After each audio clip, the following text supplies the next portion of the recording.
مبارکہ کے اندر یہ بیان فرمایا گیا ہے کہ اے ایمان والو، تمہاری آوازیں نبی کی آواز سے زیادہ بلند نہیں ہونی چاہیے۔ تمہیں آپس میں ایک دوسرے پر جملے اس طرح نہیں کسنے چاہیے جس طرح کہ تم آپس میں ایک دوسرے پر تڑکتے ہو اور ایک دوسرے سے بحث و مباحثہ اور تکرار کرتے ہو۔ اگر ایسا کرو گے تو اللہ تبارک و تعالیٰ تمہارے اعمال کو ضائع فرما دیں گے اور تمہیں پتہ ہی نہیں چلے گا، تمہیں احساس ہی نہیں ہوگا۔ اس آیت مبارکہ کے نزول کے بعد حضرات صحابہ اکرام کی یہ کیفیت تھی کہ ابوبکر صدیق رضی اللہ تعالی عنہ نے قسم اٹھا لی کہ یا رسول اللہ، آئندہ جب تک آپ زندہ و تابندہ ہیں، جب تک میں آپ کی مجلس میں آتا رہوں گا، میں اپنی آواز کو اتنی پست کروں گا کہ سرگوشی کے علاوہ آپ سے بلند آواز سے بات نہیں کروں گا۔ آپ کی مجلس میں آپ سے صرف سرگوشی ہوگی، میری رائے بھی ہوگی، وہ بھی سرگوشی کے انداز کے اندر ہوگی۔ اور عمر فاروق رضی اللہ تعالی عنہ کی تو یہ کیفیت ہو گئی تھی کہ عمر فاروق رضی اللہ تعالی نبی کی موجودگی میں صلی اللہ علیہ وسلم جب گفتگو کرتے یا کوئی رائے دیتے تو پوچھنا پڑتا کہ عمر آپ کیا کہہ رہے ہیں، اتنے آہستہ آواز سے بولتے۔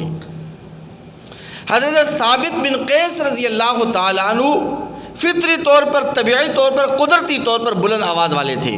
جیسا کہ آپ بعض لوگوں میں دیکھتے ہیں کہ ان کی آواز کا اپنا ساؤنڈ ہی اتنا اونچا ہوتا ہے، وہ بولتے آہستہ ہیں لیکن آواز کا ساؤنڈ ہی اتنا اونچا ہوتا ہے کہ جس سے دوسرے کو محسوس ہوتا ہے کہ یہ قصداً اور عمداً بلند آواز سے بول رہا ہے، حالانکہ اس کی آواز ہی بلند ہوتی ہے۔ اور کچھ لوگوں کی آواز اتنی پست ہوتی ہے کہ وہ چاہتے بھی ہے کہ بلند آواز سے بولے لیکن ان کی آواز کا ساؤنڈ ہی سلو ہوتا ہے۔ تو ثابت بن قیس رضی اللہ تعالی عنہ اونچی آواز والے تھے، ان کی آواز کا ساؤنڈ بہت بلند و بالا تھا، تو انہوں نے قصداً اور عمداً اپنی آواز کو گھٹا دیا تھا اور اپنی آواز کو پست کر دیا تھا۔ اور اس آیت مبارکہ کی روشنی میں ایک اور مسئلہ بھی لکھا ہے۔ اللہ تعالیٰ مجھے بھی یہ توفیق نصیب فرمائے، مجھے بھی یہ سعادت نصیب فرمائے، آپ کو بھی یہ سعادت نصیب فرمائے، اور بار بار اللہ تبارک و تعالی ہمیں روزہ اطہر پر لے کر جائے، اپنے نبی کے روزہ اطہر کی حاضری کی سعادت ہم سب کو نصیب ہو جائے۔ علماء نے لکھا ہے کہ روزہ اطہر کے اندر جب بندہ پہنچتا ہے تو روزہ اطہر کے سامنے وہاں پر بھی جا کر دعا اور سلام یا سلام اور کلام یا درود و سلام آہستہ اور با ادب انداز کے اندر پڑھنے کا حکم ہے۔ کیوں؟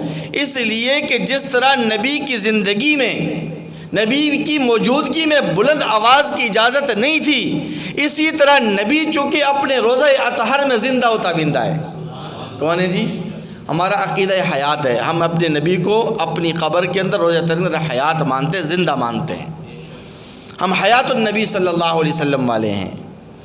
تو نبی جب تک زندہ تھے تب بھی ان کی موجودگی میں، ان کی مجلس میں بلند آواز سے کلام کرنے کی، سلام کرنے کی اجازت نہیں تھی۔ اب نبی اس دنیا میں تو نہیں، رحلت فرما گئے، لیکن آپ صلی اللہ علیہ وسلم کے روزہ اطہر کے سامنے جب درود و سلام پڑھا جائے، آقا علیہ السلام کے روزہ اطہر کے سامنے جب دعا اور سلام پڑھی جائے اور کہا جائے تو اس وقت بھی اپنی آواز کو پست کرنا اور سلو اور آہستہ آواز رکھنا یہ بھی ضروری ہے اور واجب ہے۔